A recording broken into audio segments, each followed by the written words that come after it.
Good evening, ladies and gentlemen, and welcome back to another episode of Rune News. I'm your host, Ryan, and it's bloody good to have you all here. This week, Jagex is finally finishing off Poll 80 for the quality of life changes for old school RuneScape, giving us some decent changes to the wilderness bosses.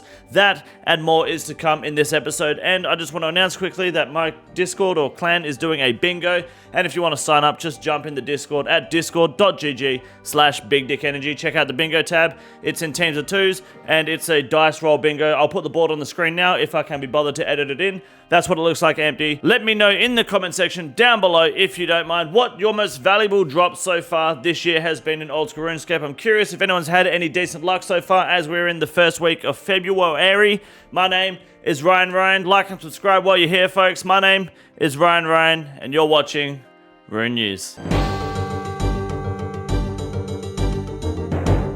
The Poll 80 changes for the wilderness bosses has finally hit the shores of old school RuneScape, and it's a doozy. Let me give you a quick rundown. First off, Venenatus, Callisto, and Vedion. The way these bosses work pre this update, basically the top 10 damaging players in the room would receive 10% of the drop value for getting the kill as if it was solo. For example, if the drop was going to be 30,000 coins, you would get 10% of that, which is 3k. Jagex has upped that to 25% for all 10 players, meaning now if you were going to get 30k for the kill, instead of getting 3k, you were going to get 7,500 coins instead, which is also fucking huge. The pet drop rate has also dropped from 1 in 2,000 to 1 in 1,500, and they've also altered the drop table so that GP and rune pickaxe drops are less common and in bigger quantity, while the higher drops like what are they written here?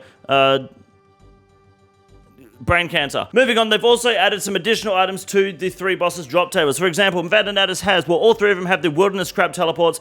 Venenatus has dragon daggers, battle stars, rune plate legs, rune square shields, and mystic air stars. Callisto has the mystic robe tops and bottoms, so does Vedion, but Callisto has the rune cut shields, rune plate bodies, and mystic earth stars, while Vedion has rune full helmets, mystic water, and fire stars. Pretty big, lots more money to be made at those bosses, especially at the smaller variants. I'd imagine they might not have these extra drops. I'm not sure. It doesn't say anything about Caravarion, Spindel, and what's the fucking RTO? Actually, no, I don't think it does. It just says moving away from the big three, Spindel supply drops have also been made more consistent. So these changes are only for the big dogs, not the little bosses. So I kind of like that. More value and more risk at the bigger bosses makes a lot more sense. Scorpia, basically they've changed the way this boss kill works now. It should be about 2 mil per hour when killing Scorpia rather than 2k per kill, and they haven't given us a table. Instead, they just said over 10,000 Scorpia kills. This is what you can expect to receive in 10,000 Scorpia kills. Good fucking luck getting that, by the way, dickhead. But that's a pretty decent drop table. You got some dragon skimmies, you got rune skimmies, chain bodies, D2Hs, mystic, 16 mil worth of coins and 10k kills. You got snappy Ds, dwarf weeds, torstos, quam herbs, whatever the fuck they are. You are gaming over here. We got runite ore, lots of runes. The drop table's looking good because getting Phoenix neck myself, whatever they're called, the ensouled heads for the scorpions, and just like air runes is nothing but disappointment for such a high risk boss. Moving on, Chaos Elemental has basically just a better drop table.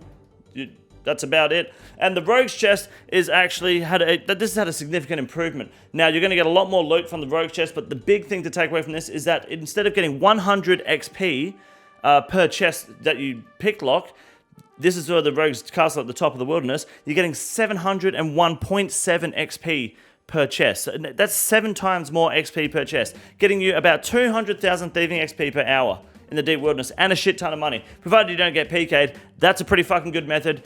I'd fuck with that big time. That's fucking awesome, especially for wilderness lock content or anything that you want to take a bit of a risk for. I'm sure that after, say, 2 or 3 months' time, it's going to be pretty quiet there. You might have a couple of world hoppers. Not a bad way to make a little bit of money if you're on that end of the wilderness regardless. And then there's other Poll 80 changes. So the Muddy Chest now has a rare chance to obtain Blighted Supplies and Laren's Keys, which is very interesting, getting Laren's Keys on the Muddy Chest. But, I mean, not a bad moneymaker if you're lucky. And the activate function on the Dragon Fire Shield and the operate function on the Dragonfire Warden Ancient Wyvern Shield now only give defense XP in both PvN and PvP, which is exactly what Rendy wanted. So GC to that, fucking huge for Rendy. Lava Dragons have received a hotly debated makeover in line with our modern graphical standards. Can't wait to see what they fucking look like. That's it for Poll 80, I believe. Almost the last Apollo, so there'll be a little bit more next week. Reobtaining the scrying pool was unfortunately negatively affected by recent engine changes to instant. Who gives a shit, okay? They will give it to us or they won't. Other changes, Bounty Hunter, dead content, no one gives a fuck. Scarius, there's a chart of everything. If you've died to Scarius, you're shit. But yeah, there's a chart, have a look at it, and it's gone, no one cares. Merch, no. And the PvP rotor, Osworld's are back on PvP for LMS, which is what I like to see. That's the old school RuneScape update. RuneScape 3, then you're going to make some money through the Grand Exchange. I've got a big cock. This week for Old School RuneScape, a lot of people have discovered something terrible. There's about 111,000 people online on RuneScape right now.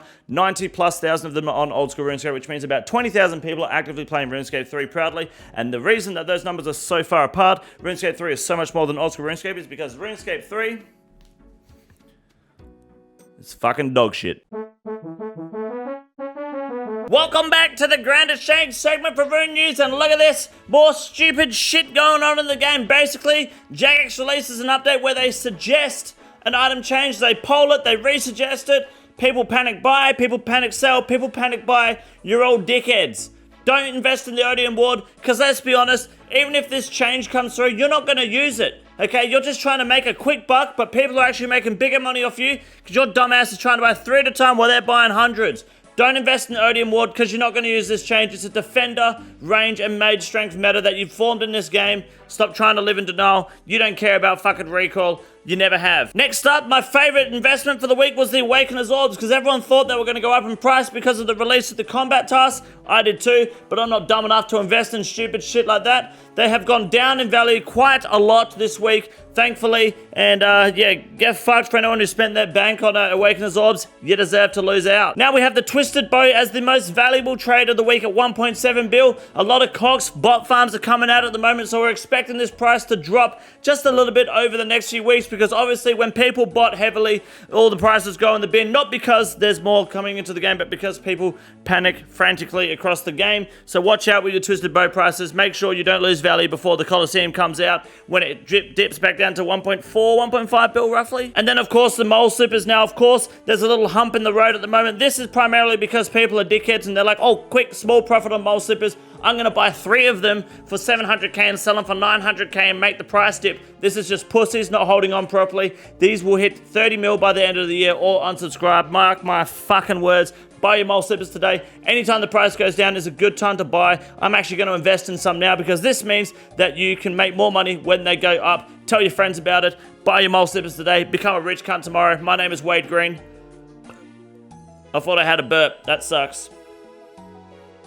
I want to die.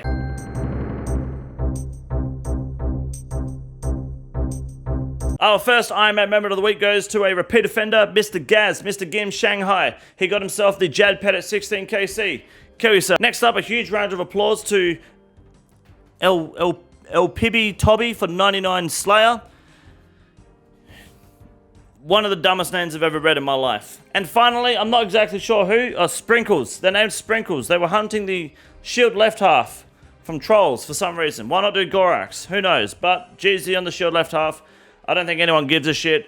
But that's it for Rune News this week. My name is Ryan Roan, and you're watching Rune News. Like and subscribe. This is the easiest room in the raid. It's quite simple. You got a big boy. Look at him. God damn. Fuck me. Look at that boy. It's huge.